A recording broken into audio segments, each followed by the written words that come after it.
Assalamualaikum warahmatullahi wabarakatuh. Pak Awan, mohon maaf ini saya mengganggu Pak. Ya, Waalaikumsalam Pak Yogi. Ada apa Pak Yogi? Bagaimana kabarnya Pak Awan hari ini? Alhamdulillah kabar saya baik. Kita sudah lama tidak berbincang-bincang, ngobrol sama kemari dengan santai. Ada yang bisa saya bantu Pak? Ada Pak, ini Pak. Jadi kedatangan saya ke sini berjumpa dengan Pak Awan. Ini saya ingin sharing Pak dengan Pak Awan. Jadi ada masalah berkaitan dengan beberapa peserta didik di dalam kelas saya Pak. Jadi saya nanti minta saran atau masukan dalam pemecahan masalah ini Pak. Saya silakan Pak ceritakan permasalahan yang Bapak hadapi terkait dengan permasalahan yang Bapak jumpai di kelas Bapak. Silakan Pak, masalahnya apa? Diceritakan. Ya, begini Pak. Jadi saya ini kan sedang mengajar di kelas 7. Ada murid saya, 2 orang laki-laki ini. Menurut saya ini mempunyai, saya katakan ini dia hiperaktif Pak. Jadi sering terjadi hilang fokus di dalam kegiatan pembelajarannya. Ketika guru sedang menjelaskan, anak ini sering ngomong atau bercerita sama teman-temannya. Kadang jalan ke sana, jalan ke sini, sehingga mengganggu rekan yang lainnya untuk belajar Pak. Jadi ada murid Bapak yang bisa dikatakan itu sangat hiperaktif ya Pak, atau terlalu aktif. Anaknya tidak nakal, hanya saja sering kehilangan fokus pada waktu pembelajaran. Dan dia senangnya mengajak ngobrol dengan teman-teman yang ada di sekitarnya ketika pembelajaran sedang berlangsung. Juga suka berjalan ke teman-teman yang lainnya, itu merasa terganggu ya, dengan teman itu jalan-jalan, maka teman yang lain merasa terganggu. Betul atau tidak Pak? Betul Pak, betul itu Pak. Nah sekarang apa harapan Bapak ketika kita nanti selesai melakukan sesi coaching ini? Mohon Pak Yogi bisa menjelaskannya. Ya, nanti setelah saya coaching dengan Pak Awan, saya harapkan untuk bisa menemukan solusi atau penyelesaian permasalahan ini, sehingga nanti bisa membantu murid-murid biar bisa kembali fokus dalam kegiatan pembelajarannya nanti Pak. Ya, harapan yang sangat mulia dari Pak Yogi ini, semoga murid tersebut memperoleh solusinya menurut Pak Yogi dengan fokus yang baik dan kesadaran diri yang baik dan manajemen diri yang baik. Itu idealnya seperti apa Pak Yogi?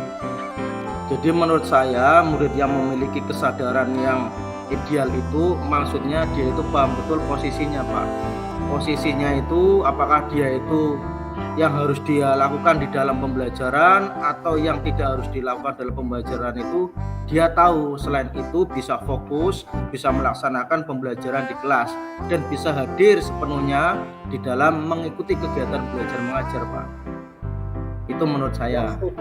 Ya, setuju sekali dengan apa yang diungkapkan oleh Pak Yogi tentang kondisi ideal murid Bapak yang Pak Yogi harapkan, yaitu memiliki fokus yang baik, memiliki kesadaran diri yang baik, dan memiliki manajemen diri yang baik.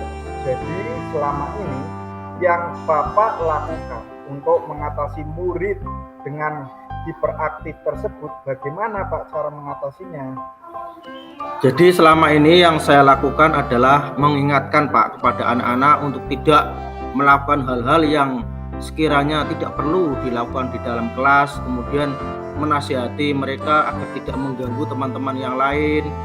Dan kemudian itu saya juga sering bertemu dengan anak itu ketika dalam pembelajaran, namun setelah saya nasihati, saya ingatkan, tapi kok masih aja anak-anak ini kok mengulangi kesalahan-kesalahan yang sama.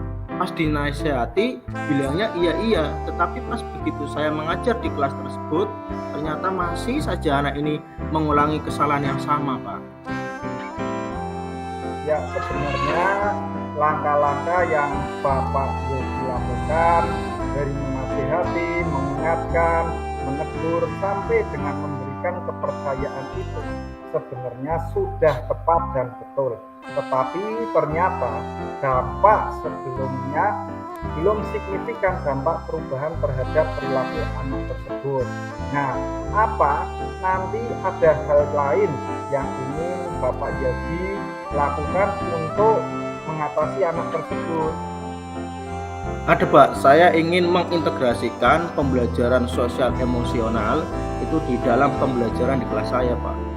Ya, menurut Pak Yogi, seberapa pentingnya pembelajaran sosial emosional dalam pembelajaran di kelas untuk menanggulangi beberapa anak yang mungkin memiliki kenakalan tersendiri?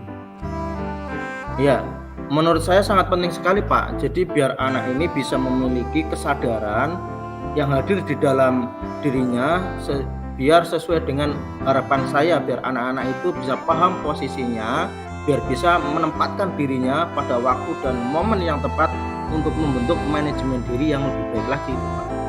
Ya, benar sekali. Saya sangat setuju dengan apa yang dilakukan oleh Pak Yogi dengan fungsi apa pembelajaran sosial emosional. Jadi dengan pembelajaran sosial emosional, anak mengenali kondisi emosinya, bisa menumbuhkan kesadaran diri. Nah, mungkin ada alternatif lain yang bisa Bapak lakukan untuk mengatasi atau membantu murid tersebut. Oh ya Pak, selama ini saya belum pernah memanggil kedua anak tersebut Pak. Saya ingin memanggil kedua anak tersebut, berbicara empat mata. Kemudian saya ingin menerapkan segitiga restitusi pada mereka Pak. Oh ya, jadi Bapak Yogi akan melaksanakan segitiga restitusi untuk mengatasi permasalahan anak tersebut. Menurut Bapak, apa sih fungsi dari segitiga restitusi itu sendiri? Ya menurut saya berpikir bahwa mengidentifikasi itu lebih penting Pak, biar anak-anak ini bisa tahu kesalahan yang dilakukan, jadi bisa menstabilitasikan identitas dia. Kemudian harapan saya anak-anak itu bisa tahu atau menyadari kesalahannya, sehingga pada suatu saatnya nanti anak-anak bisa memperbaiki kesalahan yang dia lakukan Pak. Ya, dari alternatif dan solusi untuk mengintegrasikan pembelajaran sosial emosional di kelas dan melakukan segitiga restitusi, apakah ada langkah-langkah yang lain yang sekiranya dapat membantu untuk mengatasi anak tersebut? Ada Pak, kalau saya perhatikan kedua anak ini kan tadi fisiknya dia mempunyai gaya belajar yang kinestetis. Anak ini aktif di dalam kegiatan pembelajarannya. Namun butuh penelitian yang lebih dalam untuk kita menentukan bahwa anak ini butuh gaya belajar kinestetis.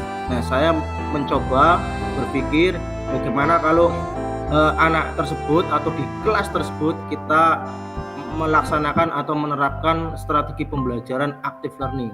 Jadi active learning ini nanti saya wujudkan di dalam kelas dengan pembelajaran proses diferensiasi proses, di mana nanti saya menyusun pembelajaran dengan sesuatu yang lebih mengutamakan atau lebih memperhatikan dia untuk menyalurkan energi dia lebih banyak lagi di dalam kegiatan pembelajaran tersebut Pak. Oh iya, berarti nantinya Pak Yogi juga dalam pembelajaran akan menerapkan atau mengintegrasikan dengan diferensiasi proses, Iya, betul, Pak. belajar kinestetik, sehingga anak tersebut bisa terfasilitasi ya, dengan tadi keaktifan anak itu ya Pak Fardi. Nah, Iya, sekarang betul. jelaskan secara detailnya seperti apa nanti pembelajaran tersebut dilakukan di kelas Pak. Ya, saya berpikiran begini Pak. Jadi selama memang saya belum memfasilitasi anak ini secara maksimal dalam pembelajaran kinestesis. Nah, kebetulan saya lebih banyak ke visual dan auditori. Nah, sehingga dengan mengintegrasikan permainan, kemudian pembelajaran di luar kelas dengan mencari data-data di luar kelas, ini kayaknya lebih bagus Pak. Jadi pembelajaran outdoor ini akan saya persiapkan untuk pembelajaran berikutnya biar anak itu bisa mencari data-data yang kita sesuaikan dengan materi yang ada. Oh ya, betul sekali. Dari beberapa alternatif mana atau langkah mana yang memberikan peluang besar untuk dijadikan solusi yang bisa nantinya dilakukan dalam waktu dekat ini Pak untuk mengatasi permasalahan pada anak yang hiperaktif tersebut?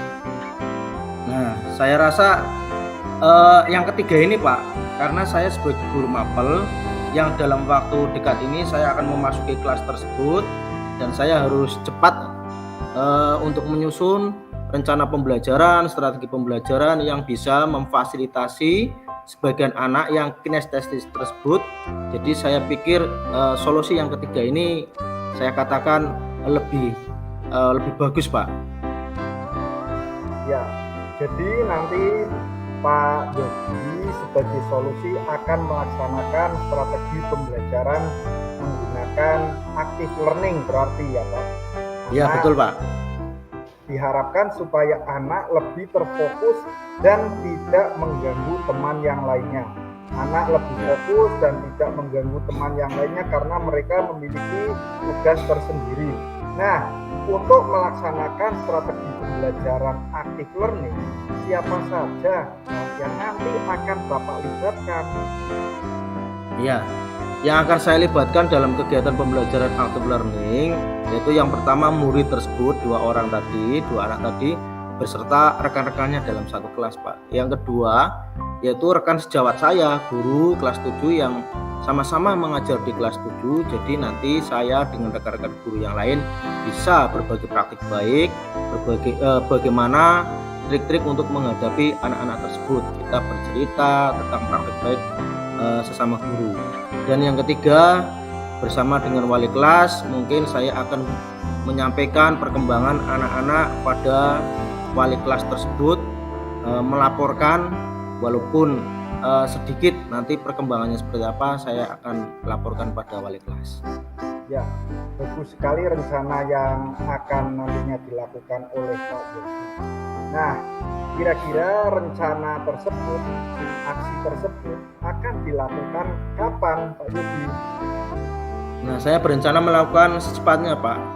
Jadi pada pertemuan yang akan datang saya akan menyiapkan baik perencanaan pembelajarannya, RPP-nya, dan strategi untuk mengajar di kelas tersebut Pak. Wah, mantap sekali Pak Yogi. Saya dukung rencana aksi ini supaya nantinya berjalan dengan lancar dan anak-anak yang tadinya hiperaktif atau mengganggu anak lain nantinya bisa berubah dengan rencana-rencana ini sehingga rencana ini dapat berjalan dengan lancar. Tetap semangat Pak.